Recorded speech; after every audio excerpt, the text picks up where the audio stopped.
Hello বন্ধুরা, আজকে আমি বাইদা এফসি গোয়ালপাড়া বনাম Salbari FC Buxar goal scoring moment দেখাতে যাচ্ছি।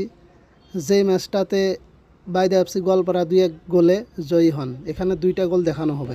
গ্রিন জার্সিতে শালবাড়ি এফসি বাক্সা আর সাদা জার্সিতে বাইদা এফসি গোয়ালপাড়া। দেখেন এখানে প্রথমে গোলটা করে শালবাড়ি এফসি বাক্সা। দেখেন কি সুন্দর করে পাস দিয়ে দিল, তারপরে গোলকিপারকে ঠকিয়ে গোলটা দিয়ে দিলেন।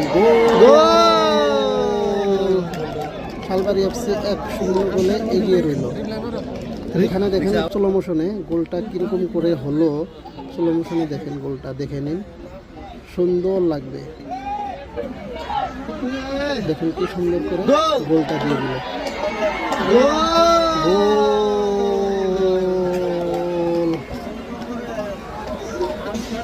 এটা হবে বাইদা এফসির রিটার্ন গোল।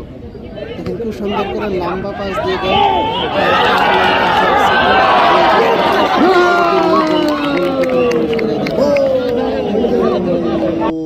গোলটা স্লো মোশনে দেখেন, সুন্দর একটা লম্বা পাসে গোলটা নিয়ে গোলে প্রবেশ করিয়ে দেয়। এরপরে আবার হাফ টাইমের আগেই বাইদা এফসি আরও একটা গোল দেয়, যেটা আমি ক্যামেরাতে ধারণ করতে পারিনি, তার জন্য দিতে পারলাম না। ভিডিওটি দেখার জন্য ধন্যবাদ।